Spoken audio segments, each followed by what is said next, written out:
March மாதம் முக்கியமான சில பெயர்ச்சிகள், வாழ்க்கையை தீர்மானிக்கக்கூடிய, தலையெழுத்தை தீர்மானிக்கக்கூடிய சனி பெயர்ச்சி இந்த மார்ச் மாதத்தில் தான்.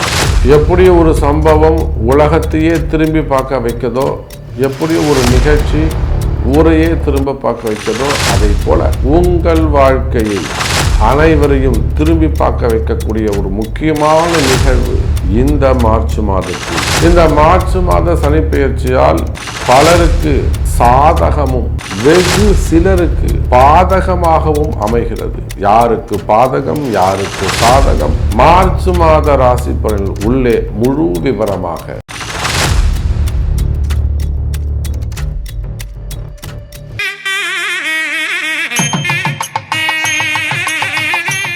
கடவுளருள் டிவி நேயர்கள் அனைவருக்கும் உங்கள் தாம்பரம் வாராகி ஈசனேசன் சுவாமியுடைய நல்லாசிகள், வாழ்த்துக்கள். ஜெய் வாராகி, ஜெய் ஜெய் வாராகி. மார்ச் மாத ராசி பலன்கள். இந்த மார்ச் மாதம் ஒரு முக்கியமான மாதமாக அமைகிறது. என்னென்னா, ஒரு மிகப்பெரிய மாற்றம், கிரக மாற்றம், சனிப்பெயர்ச்சி நடைபெறுகிறது. திருக்கணிதப்படி ஒரு வருஷத்துக்கு முன்னாடியே அது நடந்திருந்தாலுமே கூட, 1.25 வருஷத்துக்கு முன்னாடி நடந்திருந்தாலுமே கூட, இந்த சனி பயிற்சி ரொம்ப முக்கியம். காரணம்னா, வாக்கியப்படி நடக்குது, கோவில் அனுஷ்டானங்கள். ஏன்னா கோவிலில் நடக்கக்கூடிய எல்லா பூஜைகளும் வாக்கிய பஞ்சாங்கத்தின்படி தான் நடைபெறுகிறது.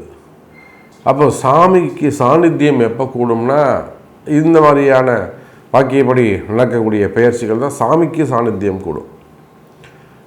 அப்போது இந்த மார்ச் மாதம் ரொம்ப ஒரு முக்கியமான, கவனம் செலுத்தக்கூடிய, உன்னிப்பாக கவனிக்கக்கூடிய ஒரு மாதம். எல்லாருக்குமே, உங்களுக்குன்னு இல்லை, எல்லாருக்குமே ஒரு உன்னிப்பாக கவனிக்கக்கூடிய மாதம். அதுவும் அந்த சனி பகவான் தன்னுடைய வீட்டிலிருந்து குருவுடைய வீட்டுக்கு போகிறார். இது சுபத்துவமான பெயர்ச்சி, நம்ம அப்படி கூட சொல்லலாம். இது ஒரு சுபத்துவமான பெயர்ச்சி, தப்பு கிடையாது. குருவுடைய வீட்டுக்கு போகிறாரு, குரு கேந்திரத்தில் இருக்க போகிறாரு, குரு திரிகோணத்தில் இருக்க போகிறாரு. குரு பெயர்ச்சி ஆனாலுமே கூட திரிகோணத்தில் இருக்க போகிறாரு, சனியோட தொடர்பை ஏற்படுத்திக்க போகிறாரு. அப்போ பொதுவாக இந்த வருஷம் எல்லாருக்குமே நல்லா இருக்க போகுது. நம்ம யாராக இருந்தாலும், எந்த ராசியாக இருந்தாலும், இந்த சனி பயிற்சியை பாருங்கள். இந்த மார்ச் மாதம் 6ஆம் தேதி சனி பயிற்சி நடக்குது. ஆனால் மார்ச் 15ஆம் தேதி சூரியன் வந்த உடனே சனி பகவான் அஸ்தங்கமாகி விடுகிறார். அப்போ மார்ச் மாதம் பூரா சனி செயலிழந்து இருப்பார்.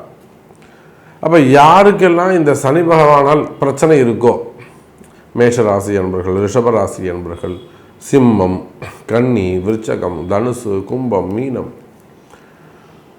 யாருக்கெல்லாம் இந்த சனி பகவானால் பிரச்சனை இருக்கோ அவங்க எல்லாருக்குமே கூட இந்த மார்ச் மாதம் நல்லா இருக்க போகுது. ஏன்னா சனி பகவான் அஸ்தங்கம், செயலிழந்து விடுவார். அவரால் யாருக்கு இம்சை இருக்கோ, சனியால் யாருக்கு பிரச்சனை இருக்கோ அவங்களுக்கெல்லாம் ஃபேவரபுளாக மாறிடும்.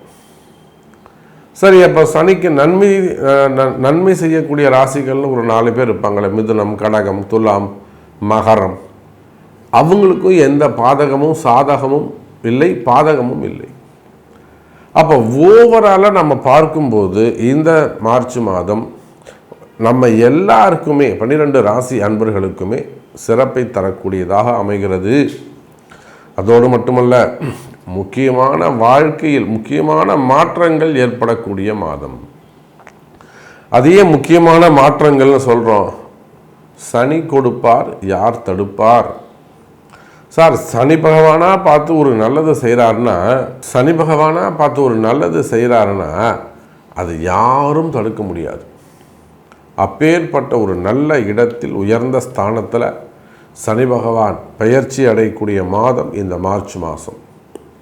அதோடு கூடிய குருவுடைய வீட்டில் சூரிய பகவான், அதே போல் அவரோட சுக்கிரன், இந்த செவ்வாயும் ராகுவும் புதனும் மட்டும் கும்பத்தில் இருக்காங்க. மீது 5 கிரகங்கள் மீனராசியில் போய் உட்காந்துக்கிறாங்க. அப்போ இந்த மாதிரி இந்த கிரக அமைப்புகளை வைத்து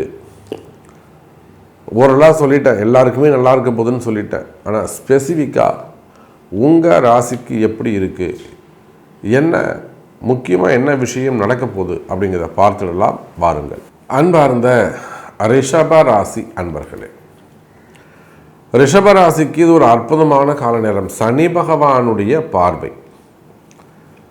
இதை விட உங்கள் ராசிநாதன்னு சொல்லக்கூடிய சுக்கிரன் லாபஸ்தானத்தில் அமைகிறார், குருவுடைய வீட்டில் அமைகிறார். வீடு கொடுத்த குரு ரிஷபராசிக்கு 2ஆம் பாவத்தில் இருக்கிறாரு. அப்போது இந்த மார்ச் மாதம் ரிஷபராசி அன்பர்கள் ஒரு 10 ரூபா சம்பாதிக்கக்கூடிய கால நேரம், அல்லது ஒரு 100 ரூபா சேர்த்து வைக்கக்கூடிய கால நேரம்.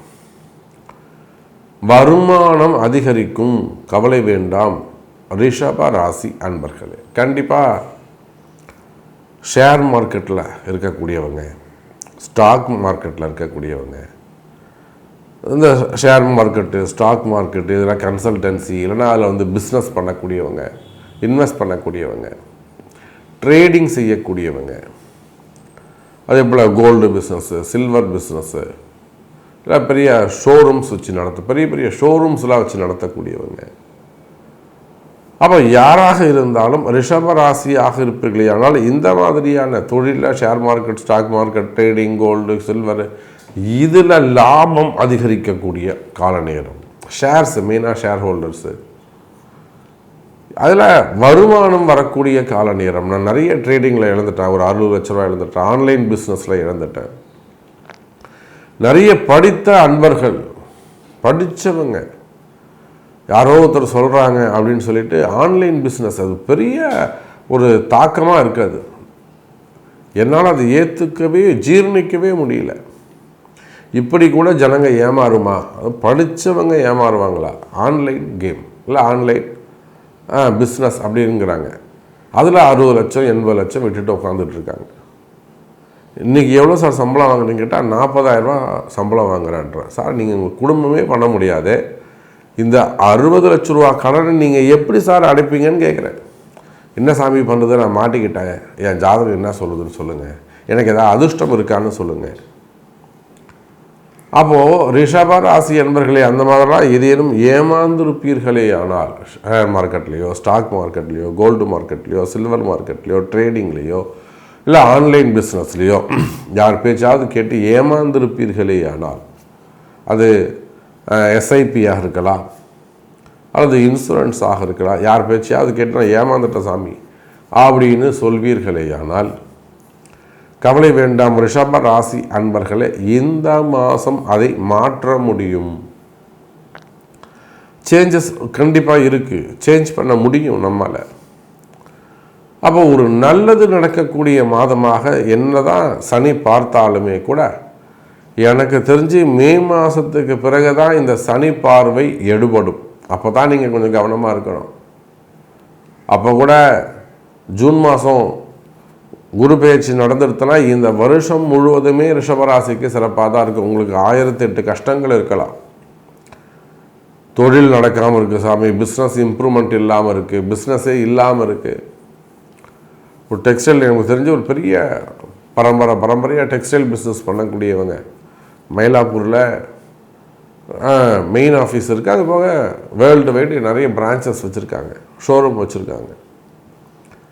ரொம்ப பட்டுக்கு அவங்க தான், பட்டுன்னு சொல்லிட்டாலே அவங்க தான். அந்த அளவுக்கு ஒரு பெரிய டெக்ஸ்டைல் ஃபீல்டில் ஒரு பெரிய கொடிகட்டி பறக்கக்கூடியவங்க. ஆனால் பாருங்கள், சமீபமாக அவங்களுக்கு சேல்ஸே இல்லை. எல்லா இடத்துலையும் சேல்ஸ் ரொம்ப படுமோசமாக இருக்குது. சம்பளம் கொடுத்து சமாளிக்க முடியல, ரெண்ட்டு கொடுத்து சமாளிக்க முடியல. ஏதோ ஒரு பிரான்ச் 2 பிரான்ச்சில் வரக்கூடிய வருமானத்தை வச்சு இதை ரொட்டேஷன் பண்ணிக்கிட்டு இருக்காங்க. அப்போ அதை போல் நீங்கள் சின்ன சின்ன கடைகளாக இருக்கலாம், சின்ன ஷோரூமாக இருக்கலாம், இல்லை சின்ன சின்ன கடைகளாக இருக்கலாம், இல்லை ஓன் பிஸ்னஸ் பண்ணக்கூடியவங்களாக இருக்கலாம், சொந்த தொழில் செய்யக்கூடியவங்களாக இருக்கலாம், இல்லை கம்பெனி வச்சு நடத்தக்கூடியவங்களாக இருக்கலாம், பெரிய பெரிய மில்லுங்களாக இருக்கலாம், விவசாய பெருமக்களாக இருக்கலாம். அப்போ தொழில் அமைப்புகளில் தொழிலில் உங்களுக்கு சரியாக எனக்கு பிஸ்னஸ் நடக்கலை, வருமானம் வரலை அப்படிங்கிற குறை இருக்குமே ஆனால் அதெல்லாம் நிவர்த்தி பண்ண முடியும். கவலை வேண்டாம் ரிஷபராசி அன்பர்களே. இந்த மாதம் பிஸ்னஸ் உங்களுக்கு கை கொடுக்கும். ஓரளவுக்கு பிஸ்னஸ் நல்லா தான் இருக்கும், கவலைப்படாதீங்க. அதே போல் ஒரு எண்டில் இருக்கிறீங்க, என்னை எப்படியாவது காப்பாற்றுங்க சாமி, நான் இந்த மாதத்துக்குள்ளே இவ்வளோ பணம் கட்டணும், இல்லைனா அது ஜப்திக்கு போயிடும், இல்லைனா ஒரு பெரிய வம்பு வழக்கில் போய் மாட்டிக்கிட்டு இருக்கேன், சிக்கலில் மாட்டிக்கிட்டு இருக்கேன், இல்லை நான் இன்ட்ரெஸ்ட் என்னால் கட்ட முடியல, நான் இன்ட்ரெஸ்ட்டு கட்டணும், பணம் கொடுக்கணும். இந்த மாதிரியெல்லாம் ஏதேனும் கஷ்ட நஷ்டங்களில் இருப்பீர்களே ஆனால் அந்த மாதிரியான கடன் சுமைகள், கடன் பிரச்சனைகள், வம்பு வழக்குகள், அந்த வம்பு வழக்குகள் கூட இருக்குமே ஆனால் அந்த வம்பு வழக்குகள்லாம் கூட விலகி நிம்மதி பிறக்கக்கூடிய மாதம். மெயினாக ஜாபு ரிலேட்டடாக, பிஸ்னஸ் ரிலேட்டடாக, ஜாப் ரிலேட்டடாக, எனக்கு இந்த மாதம் வேலை கிடைக்குமா சாமி, வேலை எப்படி இருக்கும், வேலை நிம்மதியாக போகுமா, ஸ்மூத்தாக போயிட்டு இருந்தது, திடீர்னு என் பாஸ் என்னை கூப்பிட்டு ஒரு வார்த்தை சொல்லிட்டாரு, ஸோ நான் ரொம்ப அப்படியே ஆடி போயிட்டேன், கில்ட்டியாகவே இருக்கேன் எனக்கு, ஸோ நான் வேறு ஜாப் தேட ஆரம்பிச்சிடலாமா, இல்லை நான் ஜாப் விட்டுட்டேன் சாமி. இந்த மாதிரியெல்லாம் உள்நாடாக இருக்கலாம், வெளிநாடாக இருக்கலாம். ஸோ இந்த மாதிரியெல்லாம் ஜாப் ரிலேட்டடாக வரக்கூடிய ஃபியர்னஸ், எல்லாம் அங்கே இருக்கக்கூடிய ஸ்ட்ரகிளிங், இல்லைன்னா ஜாப் லாஸ் ஆகிறது, திரும்பவும் ஜாப் கிடைக்குமான்னு முயற்சி பண்ணுறது, இப்போ ஜாப் ரிலேட்டடாக இருக்கக்கூடிய ப்ராப்ளம் கூட இந்த மார்ச் மாதம் உங்களுக்கு சார்ட் அவுட் ஆகக்கூடிய மாதம், வேலை கிடைக்கும். அப்போ இதுக்கெல்லாம் சின்ன சின்ன எளிய பரிகாரங்கள், உங்கள் கஷ்டங்கள் தீர, ஏன் நீங்கள் கஷ்டப்படணும்னு ஒன்றும் தலையெழுத்து இல்லையே, அதுக்கு சின்ன சின்ன வலிமையான பரிகாரங்கள் இருக்கும்போது அதை செஞ்சுக்க வேண்டியது தானே. அப்போது எளிமையான பரிகாரங்கள் மூலம் நிம்மதியான வாழ்க்கை உண்டு, கவலை வேண்டாம் ரிஷபராசி அன்பர்களே. அப்போ இந்த மார்ச் மாதம் உலகம் முழுவதும் இருக்கக்கூடிய ரிஷபராசி அன்பர்களுக்கு வளர்ச்சி வளர்ச்சி வளர்ச்சிக்கான மாதம். இந்த மார்ச் மாதத்தை பொறுத்தவரையில் நம்ம எல்லாருக்குமே நல்லது நடக்கணும்னா, இந்த சனி பெயர்ச்சி இருக்குது, செவ்வாய் பெயர்ச்சி இருக்குது, சுக்கிரன் பெயர்ச்சி இருக்குது, சூரியன், 3 கிரகங்கள் மாறுது, 4 கிரகங்கள் மாறுது. சூரியன் மீனத்துக்கு போகிறாரு பங்குனி மாதம், சூரியன் பெயர்ச்சி இருக்குது. காலபுருஷனுக்கு 12வது வீட்டில் இருக்கக்கூடிய சூரியன், அரசியல் மாற்றங்கள் நிகழும். அதே போல் செவ்வாய், அதிகாரங்கள் இடமாறும். காவல்துறை அதிகாரிகள், ஐஏஎஸ் அதிகாரிகள், ஐபிஎஸ் அதிகாரிகள், இதெல்லாம் கூட இடமாற்றங்கள். நிறைய கவர்மெண்ட் ஆஃபீஸருக்கு இடமாற்றங்கள். அந்த ஐஏஎஸ் ஐபிஎஸ் அதிகாரிகள்லாம் ரொம்ப எச்சரிக்கையாக கவனமாக இருக்கணும். ஆமாம், உயர்ந்த பதவியில் இருக்கக்கூடியவர்கள் தங்களுடைய பதவி, அதிகாரம், இதை ரொம்ப கேர்ஃபுல்லாக, இல்லைன்னா பெரிய சிக்கலில் போய் நீங்கள் மாட்டி கை கட்டி, யாரோ ஒருத்தர் செஞ்ச தப்புக்கு, யாரோ ஒருத்தருடைய திமிருக்கு நீங்கள் தலை குனிச்சு கை கட்டி பதில் சொல்ல வேண்டிய அவசியம், நிர்பந்தம் ஏற்படும். அப்போ அந்த ஐஏஎஸ் அதிகாரிகள், ஐபிஎஸ் அதிகாரிகள், காவல்துறை உயர் அதிகாரிகள், இவங்களாம் ரொம்ப கேர்ஃபுல்லாக இருக்கணும். முடியலனா 2 நாள் லீவ் போட்டுக்கணும். அப்போ இதை போல் உங்களுடைய ஒவ்வொரு கேள்விக்கும், இது மாதிரி எல்லாருக்கும் நிறைய கேள்விகள் இருக்கலாம். திருமணம் சம்மந்தப்பட்டதாக இருக்கலாம், குழந்தை பாக்கியம் சம்மந்தப்பட்டதாக இருக்கலாம், மெயினாக வேலை சம்மந்தப்பட்ட ஜாப் கிடைக்குமா, 40 வயசு 46 வயசு எனக்கு புதுசாக வேலை கிடைக்குமா, ஜாப் இல்லாமல் இருக்குது, ஜாப் ரிலேட்டடாக வரக்கூடிய கேள்விகள், திருமணம் சம்மந்தப்பட்ட கேள்விகள் எதுவாக இருந்தாலும் அதுக்கு உங்களுடைய பிறப்பு ஜாதகம்தான் முக்கியம். ஸோ உங்கள் பிறப்பு ஜாதகத்தை கொண்டு பார்க்கும்போது இன்னும் கூட தெளிவாக நம்மளால் ஒரு பதில் சொல்ல முடியும். இன்றைக்கி தான் நடக்கும், இத்தனாம் தேதி நடக்கும், நம்ம தேதியிட்டு கூட நம்மளால் ஒரு ஊர்ஜிதமாக ஆணித்தரமாக நம்மளால் பதில் சொல்ல முடியும். அதுக்கான பரிகாரங்கள் காண முடியும். அந்த பரிகாரங்கள்லாம் செய்யும்போது தான் அந்த கெட்ட நேரங்கள்லாம் விலகி நல்ல நேரங்கள் ஆரம்பித்து தெய்வ அனுகூலத்தோடு வாழ்வாங்கு வாழ முடியும் என்பதை தெரிவித்துக்கொண்டு மீண்டும் ஒரு அற்புதமான பதிவில் உங்களை சந்திக்கிறேன். நமச்சிவாயம். ஜெய் வராகி. கடவுள் அருள் டிவியை பார்த்தமைக்க நன்றிகள். மேலும் இது போன்ற தகவல்களை தெரிந்து கொள்ள கடவுள் அருள் டிவியை சப்ஸ்கிரைப் செய்யுங்கள். மறக்காமல் பெல் ஐக்கானை கிளிக் செய்யுங்கள்.